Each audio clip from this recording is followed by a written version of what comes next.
explain the position mane. Ilerone makare. Ilerone makare. Adwani wadhir Cleophas Oluoch ng'isa ni nitiere jafwambo marwa e kaunti ma Mombasa oseikore mar cholo nwa twak makama e kaunti ma Mombasa. Cleophas, antie kuomi. Erokamano jo iso duor mana kaka wacho ni twag ni nyaka jopiny bende winje. Studio kodhi bende mana kwalimo mana matin to ko bende wabilo wawinja ni kata to gipange yo machalo nade. Joja oka da tura kod achiel kachiel sani mondo mi okona ne ka entiere twak okinyi ma kawuono. Rito nyithindo e kinde ma gintiere rusa irito gi yo machalo nade. Nitie twak ma bende ponono luwo e kaunti ma Mombasa kono ne Mombasa chiewo yo machalo nade. Joja oko oyawre mano ka wantiere kod joja oko e kaunti ma Mombasa oyawre kendo machiegni chenro mar mbako romo kawuono. Chal mar wach en mane ka ine Mombasa twak ma kawuono otedore nyithindo e kaunti ma Mombasa irito gi ganade barone twak ma kawuono. Erokamano ahinya Cleophas Oluoch awinji maber kowuok e kaunti ma Mombasa. Kuma e kaunti ma Mombasa neno ka wachiewo maber ne wabedo gi nyidho moro matin.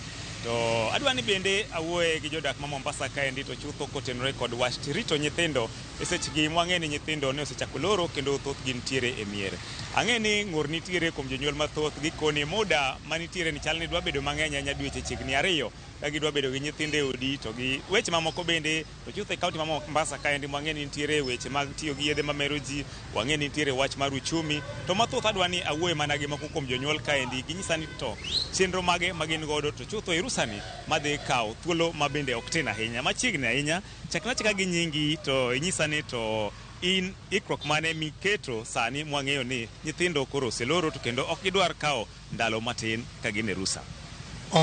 An nyinga John Obom aja ni catch tan vi okay ka Mombasa lakini kwa chendo mwantie go sani endi chendo tek sani nikech son kano lo school to nen dwe achiel to sani wan nyithindo dala ot kandi biro bet godo kaka nyithindo gibiro chiemo biro bedo matek to wan nyithindo manyiri bende ko nyithindo manyiri go tere kata kanisa to nitie ma joma chudhe bo bedo marito gi mane mi wan kama tek to koro kata gima nyithindo biro chamo line maber kata skul njo konyowa wabinjo marach saidi engima masani endi ma wantie go sani endi ok oyot kindwa gi nyithindo ma wantindo ma wantie godo koro mi ne wakwayo mani ka sirkal nyalo yie to ginyalo neno kaka nyalo konyowa nikech ngima tek kindwa gi nyithindo ma wantie go yawa omiyo an mang'eny odak wach kudu ahinya to onge Nang'eni kaka sani koro ang'eni wuok ibiro manyo kibarua to samoro nyithindi weyo ot koro kiwegi akiani nitiere ote mimiyogi nitiere siem michiwonegi koso in be kiwuok tiwegi aweya mondo gin bende koro gijipanga ka gin e ot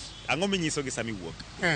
Siem nyaka mi nyithindo mantie godo lakini nyithindo osebedo jomadongo kaka an man gi akili koro nitie itimo ma to ng'ato bende timo ma machielo omiyo wan e condition matek kindwa gi nyithindo ma wantie godo maka ne duche thin ma idok go sikul to ne ber duche ariyo gi ng'eny wawinjo marach gi nyithindo matindo ma wantie godo gisebedo jomadongo bende koro kaka watim gimide tang'wa omiyo wan kama tek ok dang' wakaw nyithindo watere kanisa wawinjo marach ngima bende tek samchi wantie go kani.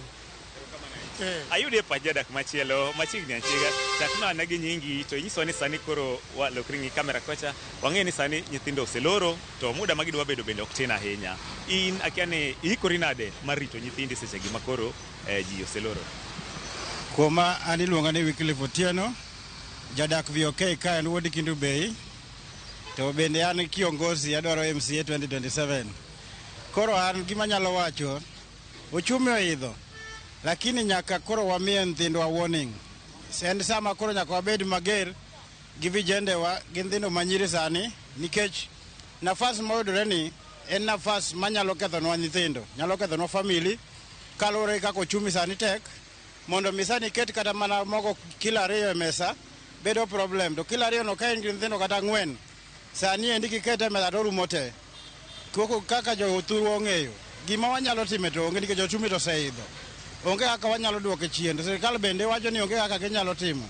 Koro chuno nyaka wan manyaka wabed security ne nyithindwa to wan manyaka wabed motegno kaluwore kata community kama wadake mondo wang'e ni nyithindwa odak nade to gin gi security ma kutosa kata bed mani chiemo onge lakini security nyaka wami nyithindwa e seche mag rusa machalo kama. ago erokamano kuom mano. Iparo nade, no waneno ka kinde mokalo piny owacho ni okumoga wach tuition mondo mi nyithindo kik dhi e tuition, to kwang'iyo sani koro ero gidwa bedo dala chiegni e thuolo mar dweche ariyo. Akia ni in kiwuok nyathini inyiso nang'o kata ere kaka idwa rite, to ang'e ni sani imbe koro samoro iwuok idhi manyo kibarua en odong' ot kata cha. Ere kaka irite kata siem mane michiwone kata ote mane miwene sama koro iwuok e ot ka idhi samoro idhi manyo to en odong' e ot Kaka an mzazi an gi nyathi manyako, sama wuok e ot nyaka puonj nyathi manyako ni, nyaka nyise kako dimbore, tugo manono nono, osiepe manono, adagi kabisa. Koro en kaka biro kete, kako biro dag. Sani nyaka bede ka kinyise ni somo nyaka ket mbele. To piny okethore. Ko bedo gosiepe maricho, wane jonyuol wane manyaka wabed gi nyithindwa piny, mwamigi advice, mwapuonjgi kako onego bed ni gidak.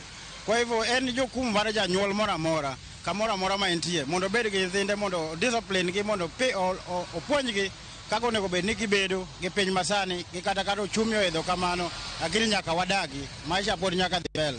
Erokamano wuora. Ayude ng'ato mogik, bia kaendi chakna chaka gi nyingi, to nyisa ni to ito ere kaka irito gi magintiere rusa. To bende wang'eyo ni Mombasa kaendi achiel kuom midhiero mantiere ga en wach yedhe mamero ji, akia ne be ikoch nyathini mondo mi otang' kod wach yedhe mamero ji, to suotho seche ma koro iwuok e ot kibire kibarua. Chaka gi nyingi. Nyinga Samuel Odhiambo Nyabach, ajako chia. An Mombasa ka atiyo VOK. Kaluwore gi sani kaka nyithindo loro skul, maisha sani tek. To nyithindo wuon nyaka wabed gi udi kendo nyaka wapuonjgi. Lakini ma jukumu moro monge gimo nyalo timo, nyithindo gin magwa, nyaka wabed ga beda, kata be ni holiday ne lach, wabiro mabedo gi nyithindo gi nyaka chieng' moro skul yaw kendo. Koro nyithindo gima wakwa sirkal ni ngima mar maisha giduognwa piny kidogo. Maisha sani tek, nyithindo ni udi, chiemo sawa. Koro wakwa sirkal mondo ne kaka duokonwa maisha mar ngima piny. Erokamano ahinya. Mana kaka iwinjo janeno mar Ramogi TV, mago mana moko kuom